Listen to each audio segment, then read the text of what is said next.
Hello everyone. Mueang ने काफ़ी बार चाखी, वो भी एक आम इंसान की ज़िंदगी जिए। इसके लिए उसने खाना खाना भी स्टार्ट किया, आम इंसान की तरह सोना भी स्टार्ट किया और सभी लोगों के लिए प्यार वाली फीलिंग्स भी। लेकिन ऐसा हो नहीं पाया क्योंकि वो है तो आखिर तबाही ही। जिस रेस्टोरेंट में वो खाने के लिए जाता था उसकी वजह से वो रेस्टोरेंट ही चौपट हो गया एंड बंद हो गया। उसे समझ में आ गया कि वो इंसानों की तरह नहीं बन सकता। इसीलिए अब वो ताक से पूछता है कि उसे या तो खुद को सिलेक्ट करना है या फिर इस वर्ल्ड को। ताक अपनी मासी के सामने खड़ी होती है, उन्हें देख के एकदम से भाग लेती है, वो उनके पीछे भाग लेती है। जिसपे म्यूंग भी एकदम से चौंक जाता है कि इतनी सीरियस बात हो रही थी, वो ऐसे कैसे भाग सकती है। दूसरी तरफ नाजिना देखती है कि उससे मिलने के लिए ली ह्यून आया है। वो एकदम से दरवाजा बंद कर देती है एंड उसे बाहर मिलने के लिए कहती है एंड फिर अपनी जैकेट वगैरह ले लेती है और चा से कहती है कि काफी टाइम हो गया काम करते हुए, अब हमें ये बंद कर देना चाहिए। चा पूछता है कि कुछ हुआ है क्या, जिसपे वो बता देती है कि उससे मिलने के लिए ली ह्यून आया है एंड चा को सॉरी बोल के वहां से चली जाती है। एंड ये सॉरी चा को काफी ज्यादा अजीब लगता है। देन वो लीहन से सबसे पहले पूछती है कि उसे उसका एड्रेस के बारे में कैसे मालूम हो गया। लीहन बताता है कि मैंने बस इधर उधर पूछा और मिल गया।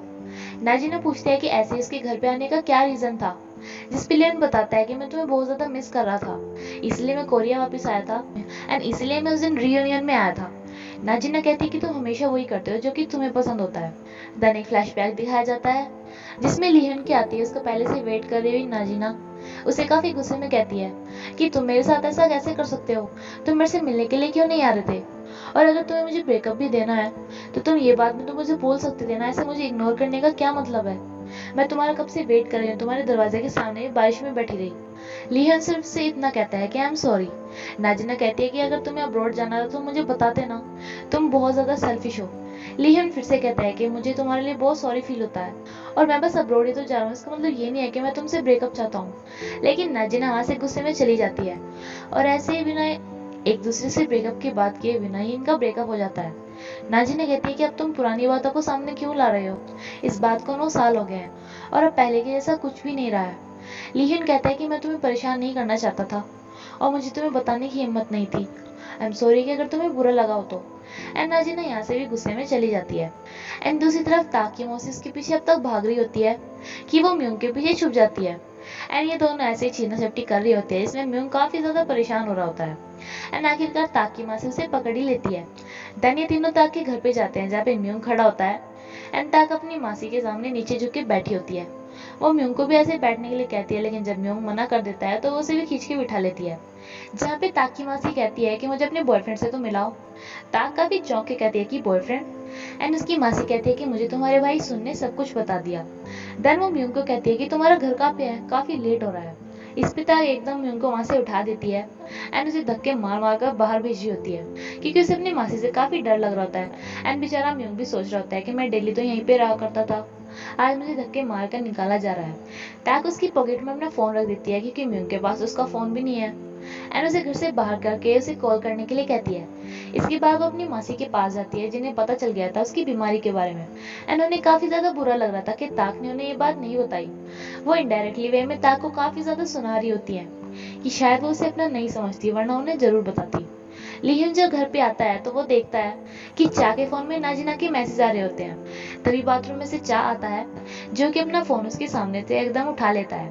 काफी देर बाद में उसके पास ताक कॉल करते हैं, उसे कहती है कि तुम्हें कॉल पिक करनी आती है। एंड ये आज पहली बार था कि ये दोनों फोन पे बात कर रहे थे एंड ताक अपनी मासी का फोन यूज कर रही थी एंड ये बातें भी अपनी मासी से छुप के कर रही थी। म्यूंग कहते हैं कि तुम्हारी मासी काफी हद तक तुम्हारी मॉम जैसी दिखती है एंड ताक बताती है कि वो दिखती नहीं बल्कि वो से उनकी जैसी है क्योंकि वो दोनों जुड़वा बहन थी। और जैसे कि तुमने मुझे कहा था कि मुझे अपने लिए विश मांगनी है, तो मैं वही सोच रही हूँ कि मैं तुमसे क्या मांगूंगी। लेकिन जैसे कि तुमने मुझे कहा था कि तुम मेरे लिए बहुत कुछ कर सकते हो, तो क्या तुम मेरी हेल्प करोगे। इसके बाद में उनको हम नेक्स्ट सीन में एक डॉक्टर के रूप में देखते हैं जो कि ताक की मासी को बता रहा होता है कि जो बीमारी ताक को है उसे ठीक करने के ऊपर ट्रायल्स चल रहे हैं एंड शायद जल्दी से कोई इलाज मिल जाएगा। ताक की मासी भी कहती है कि क्या ये सच है, हमें इसे हॉस्पिटलाइज नहीं करना पड़ेगा। एंड म्यूंग कहते हैं कि हाँ, मैं इसे बचाने की पूरी कोशिश कर रहा हूँ। एंड ये सब उसने ताक के कहने पर ही बोला था। यहाँ से निकलने के बाद ताक की मासी उसे कहती है कि तुमने मुझे नहीं बताया कि तुम्हारा बॉयफ्रेंड एक डॉक्टर है, पर चलो वो इतना हैंडसम तो नहीं है बट मुझे ये बहुत अच्छा इंसान लगा, और मुझे तुम्हारे भाई ने बताया था कि वो काफी अच्छा है। एंड ये सब तो इसलिए था क्योंकि ताक की आंट ने म्यूंग का असली फेस देखा ही नहीं है, उन्हें तो वो दिखता है जो बाकी सब लोग को दिखता है। देन वो ताक को यहीं पे छोड़ के चली जाती हैं अपने बॉयफ्रेंड के साथ थोड़ा टाइम स्पेंड करने के लिए एंड अपने अमेरिकन हस्बैंड के साथ टाइम स्पेंड करने के लिए, जिनके जाने के बाद म्यूंग वहाँ पे आ जाता है एंड ताक अपना हाथ बढ़ाती है जिसे म्यूंग पकड़ लेता है, लेकिन ताक कहती है कि मैंने अपने फोन के लिए उड़ाया था। म्यूंग उसे उसका फोन दे देता है, जिसके बाद वो उसे भी एक फोन गिफ्ट करती है एंड कहती है कि तुमने तो इसे कभी देखा नहीं होगा ना। म्यूंग कहते हैं कि मैंने देखा, रात जब तुमने मुझे अपना फोन दिया था तब। ताक कहते हैं कि मैं तुम्हें फोन इसलिए दे रही हूँ जिससे जो रात हुआ था वो दोबारा ना हो पाए, इसलिए मैं पहले से ही प्लानिंग के साथ चल रही हूँ। एंड देखो मैंने अपना नंबर भी तुम्हारे फोन में सेव कर दिया है, तुम्हारा भी, वो भी ह्यूमन के नाम से। देन म्यूंग उसके पास कॉल करता है एंड उससे हालचाल पूछता है। फिर वो एकदम से उसे आइलैंड पे लेके चला जाता है एंड उसे एक कैमरा देता है, जिसे ताक कहती है कि ये मेरा गिफ्ट है क्या। एंड म्यूंग कहता है कि मैं ये गिफ्ट वगैरह नहीं देता। यहाँ पर हम एक बच्चे को देखते हैं जो कि अपनी टीचर का वेट कर रहा था, जो कि आगे उसे उसका सर्टिफिकेट दे सके। लेकिन जैसे कि वो सबसे काफी ज्यादा दूर रहते थे, तो उसकी दादी उसे कहते हैं कि शायद तुम्हारा टीचर नहीं आएगा, वो इतनी दूर तुम्हें सिर्फ सर्टिफिकेट देने थोड़ी ना आएंगे। उस बच्चे को काफी ज्यादा बुरा लगता है, बट तभी उसके टीचर आ जाते हैं, जो कि रियल में म्यूंग होता है, जो कि उसके टीचर का रूप लेके वहाँ पे आया था। वो बच्चा बहुत ही ज्यादा खुश हो जाता है। तभी ताक भी वहाँ पे आती है, जिसे म्यूंग बताता है कि ये सियोल से तुम्हारी फोटो लेने के लिए आई है। एंड वो बच्चा इस बात से बहुत ही ज्यादा खुश हो जाता है कि कोई इससे मिलने के लिए इतनी दूर से आया है। देन ताक इनकी फोटो क्लिक करती है एंड बाद में म्यूंग से पूछती है कि आखिर उसका टीचर है कहाँ। म्यूंग बताता है कि उसका टीचर नहीं रहा, वो गार्डन में चला गया है। एंड क्या तुम्हें वो गार्डन वाली लड़की याद है। ताक कहते हैं कि हाँ, उसे मैंने पहले हॉस्पिटल में भी देखा था, उसने पेशेंट वाले कपड़े पहने हुए थे। म्यूंग बताता है कि वो बहुत ज्यादा बीमार है और पेन में है, वो हमेशा बीमार रहती है एंड पेन में रहती है। दुनिया का मोस्टली पेन वो अपने अंदर एब्जॉर्व कर लेती है एंड उसकी डेथ हो जाती है। फिर वो दोबारा से जन्म लेती है उसी पेन को एब्जॉर्व करने के लिए एंड ज्यादातर बीमारियों को लेने के लिए, एंड उसकी फिर से डेथ हो जाती है।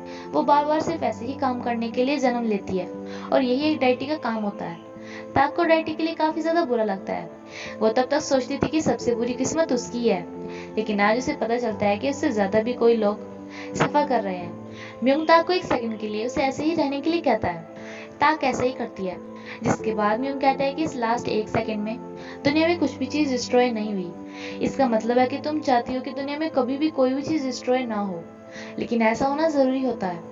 देन हम ताक की मासी को देखते हैं, जो कि उसके मॉम के फोटो के सामने उसे याद करके रो रही होती है, एंड उसके हस्बैंड भी उसके पास ही होते हैं, जो कि उसे चुप कर रहे होते हैं। जब से ताक ने अपनी एडिटिंग की जॉब छोड़ी थी, तो नाजिना का अब नॉवल लिखने का भी मन नहीं कर रहा था, क्योंकि पहले तो उसका नॉवल ताक ही एडिट किया करती थी। ताक म्यूंग को कॉल करते हैं, उसे कहीं भी जाने के लिए कहती है एंड वो उसे लेके शॉपिंग करने के लिए आती है, जहाँ पे वो बहुत सारे शूज खरीदती है, जिसपे म्यूंग को काफी अजीब लगता है। उसे कहता है कि इंसानों के पास दो ही तो पैर होते हैं, वो इतने सारे शूज का क्या करेंगे। एंड ताक कहते हैं कि मेरे भाई के हर सीजन में पहनने के लिए है। देन वो एक पेन खरीदती है नाजिना के लिए, एंड म्यूंग को बताती है कि किसी भी राइटर के लिए एक पेन बड़ा ही बोरिंग गिफ्ट होता है, क्योंकि सभी को लगता है कि वो राइटर हैं तो उन्हें पेन ही गिफ्ट करते हैं, बट उन्हें ये याद नहीं रहता कि अब पेन से कौन लिखता है। लेकिन फिर भी मैं उसे पेन गिफ्ट करूंगी, क्योंकि इसे वो खर्च नहीं करेगी और हमेशा अपने पास ही रखेगी। देन वो अपनी मासी के लिए एक पर्स लेने के लिए जाती है, लेकिन उससे पहले ही वहाँ पे एक और लड़की खड़ी होती है उसे खरीदने के लिए, वो लास्ट पीस होता है, जो कि उसे कहती है कि आप मुझे लेने दें, क्योंकि मैं इसका 3 महीने से वेट कर रही थी।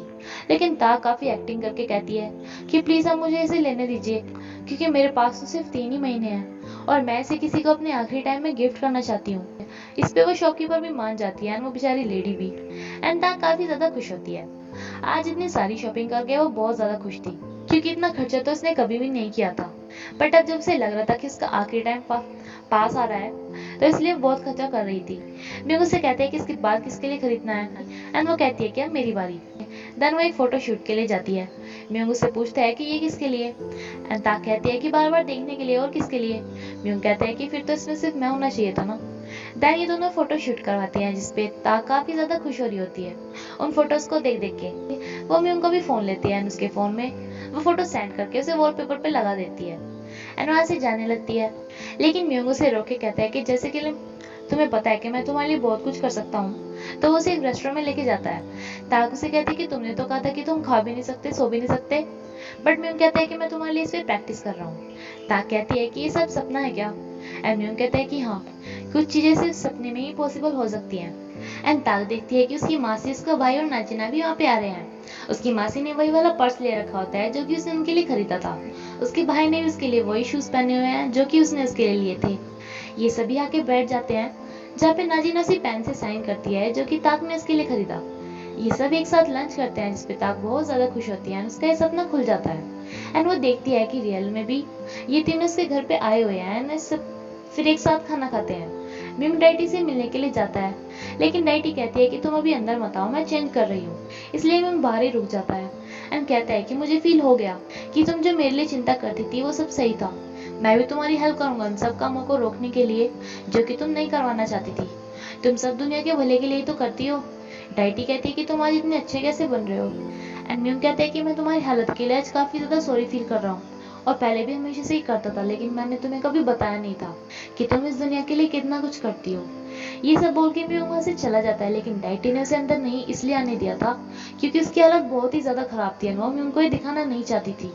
चाय इसी बारे में सोच रहा होता है कि नाजिना उसे सॉरी बोल के लिए उनके पास चली गई थी। एंड उसका बॉस इस बात से काफी ज्यादा गुस्सा हो रहा होता है कि ताक की एडिटिंग छोड़ते ही काफी बड़े बड़े राइटर्स ने उनके साथ काम करना बंद कर दिया है। इसलिए वो चा को कहता है कि या तो वो ताक को वापस ऑफिस में लेके आए या फिर उन सभी राइटर्स को। लेकिन चा कहता है कि मैं ये क्यों करूं, ये सारा रायता तुमने फैलाया तो तुम्हें सब कुछ करना चाहिए, मैं इसमें कुछ नहीं कर सकता।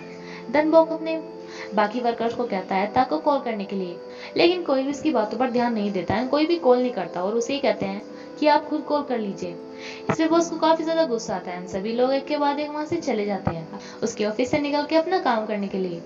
चाहे यहाँ पर भी नाजिना के मैसेज पढ़ के उसके बारे में ही सोच रहा होता है कि उसकी कलीग बोल रही होती है कि मुझे नहीं पता था कि ताक के हटने से इतने सारे राइटर्स राइटिंग करना छोड़ देंगे, मुझे बस नाजिना से इतनी उम्मीद थी। देन वो चा से पूछती है कि तुम नाजिना को कैसे जानते हो। चा कहता है कि बस मैं ताक की वजह से उससे मिला था, क्योंकि उसने मुझे उससे मीटिंग के लिए कहा था जब वो बिजी थी। देन चा वहां से निकल लेता है। उसका बॉस उसी रेस्टोरेंट में आता है जहाँ पे लीक्यून काम करता है, यानी कि जहाँ का लीक्यून ओनर है। चा भी उससे मिलने के लिए आता है क्योंकि उसे नाजिना के बारे में बात करनी थी, बट तभी उसके पापा वहाँ पे आ जाते हैं जो कि उसे काफी दूर से ही बोलने लगते हैं कि तुम यहाँ पर इस बिल्डिंग में क्या कर रहे हो, क्या तुम सबको ये बताना चाहते हो कि तुम मेरे बेटे हो। बॉस को भी लगता है कि क्या चा इस बिल्डिंग के ओनर का बेटा है, पर तभी लीक्यून उसके पापा को जाके पकड़ लेता है एंड चा को वहां से जाने के लिए कहता है। एंड उसके पापा का फेस बार बार अपनी साइड में कर रहा होता है जिससे वो उसे ना देख सके, बट तभी उसे याद आता है कि चा के साथ शायद उस दिन नाजिना ही थी जिसने उसे उसकी तरफ देखने भी नहीं दिया था, उसका फेस दूसरी साइड कर लिया था। इसलिए वो उसके पापा पे से अपना हाथ हटा लेता है। चा लिफ्ट के लिए जा रहा होता है कि सामने उसे लीहन मिलता है जो कि उसे कहता है कि मुझे तुमसे कुछ बात करनी है। चा कहता है कि हम घर पहुंच के बात करेंगे एंड लेकिन उसे पूछता है कि क्या तुम नाजिना को जानते हो। चा कहता है कि हाँ, लेकिन हम घर पे पहुंच के बात करेंगे। देन चा घर पे पहुंच जाता है, लेकिन लीहोन लिफ्ट बंद करने लगता है एंड कहता है कि मुझे कहीं पे जाना है। देन वो नाजिना के पास कॉल करता है, जिसे समझ में नहीं आता कि उसके पास उसका नंबर कैसे आया। एंड इतनी ही देर में वो वहीं पे पहुंच लेता है, जो कि नाजिना को कहता है कि क्या तुम किसी और लड़के को ढूंढ रही हो, क्या तुम किसी और लड़के को लाइक करती हो, पर अगर ऐसा कोई है भी तो मुझे इससे कोई फर्क नहीं पड़ता, क्योंकि मैंने तुम्हें पहले देखा था, मैंने तुम्हें पहले लाइक किया था एंड मैं भी तुम्हें लाइक करता हूँ। एंड नाजिना जब चाप खड़े हुए सब सुन रही होती है। आधी रात होने वाली थी एंड ताक को अपना रिचार्ज चाहिए था। म्यूंग उसके घर तो नहीं आ सकता था, इसलिए वो ही बाहर आके बैठ जाती है, जहाँ पे म्यूंग आके उसे रिचार्ज करता है। एंड ताक कहती कि जैसे कि तुम्हें मुझे विश पूरी करनी थी तो मैं जीना चाहती हूँ, क्या तुम मेरी ये विश पूरी कर सकते हो। म्यूंग कहता है कि नहीं, मैं किसी को लाइफ नहीं दे सकता क्योंकि मैं सिर्फ डिस्ट्रॉय करता हूँ। ताक कहती है कि मुझे पता था तुम यही बोलोगे, बस मैंने ऐसे ही पूछा था। एंड ताक उसका हाथ छोड़ के कहती है कि तुम्हें तो पता ही होगा, तुम तो सबकी बातें सुनते हो, कि सबको मेरी बीमारी की बात जानने के बाद मुझसे भी ज्यादा बुरा लग रहा है कि मैं मर जाऊंगी, और जब मैं तुम्हारी तरफ देखती हूँ तो तुम भी मुझे ऐसे ही देखते हो कि तुम्हें भी बहुत ज्यादा बुरा लग रहा है, तुम मुझे मरना नहीं चाहते। म्यूंग कहते हैं कि तुम वो सब कुछ कर सकती हो जो कि तुम हमेशा से करना चाहती थी। एंड ये सुन के ताक वहां से चली जाती है थोड़ा गुस्से के साथ। म्यूंग एक मुरझाए से पेड़ को देख रहा होता है जिसपे भी पता नहीं होता। एक बूढ़ा आदमी आके उसे कहता है कि ये भी मर रहा है बिल्कुल मेरी और तुम्हारी तरह, पर इस पे अगर पत्ते होते तो कितना ज्यादा अच्छा होता, मुझे बहुत ज्यादा रिग्रेट फील हो रहा है कि मैं इसे नहीं देख पाया पत्तों के साथ। एंड ये सब बोल के वो वहां से चला जाता है, जिसके बाद म्यूंग ताक की बातों को याद करता है जो कि उससे पूछ रही थी कि तुम्हारे मन में क्या है, तुम मुझे देख के क्या सोचते हो, मुझे पता है कि तुम्हें सोच के काफी बुरा लगता है कि मैं मर जाऊंगी। ये याद करते ही म्यूंग एकदम से भाग लेता है एंड उसे आज समझ में आ गया था कि खाना, सोना और किसी के लिए प्यार वाली फीलिंग्स रखना, यही तो एक इंसान वाली फीलिंग्स होती है, और इसलिए आज उसके पास जगह है कहीं पे जाने के लिए। इसलिए वो ताक के घर पे पहुंचता है जहाँ पे वो अपनी छत पे खड़ी हुई थी। एंड सोचता है कि मैं भी कितना बड़ा फूल हूँ जिसे रियलाइज करने में इतना टाइम लग गया कि मेरे पास काफी ज्यादा कम टाइम है। देन वो ताक के जाके अपनी फीलिंग्स कन्फेस करता है कि वो उसे प्यार करता है। एंड हम देखते हैं कि म्यूंग ने जो उसे कहा था कि उसके पास 100 दिन है, वो अब तक सिर्फ 50 रह चुके हैं, यानी कि वो 50 दिन बाद मर जाएगी। एंड इसी के साथ ये एपिसोड यहीं पे खत्म होता है फ्रेंड्स।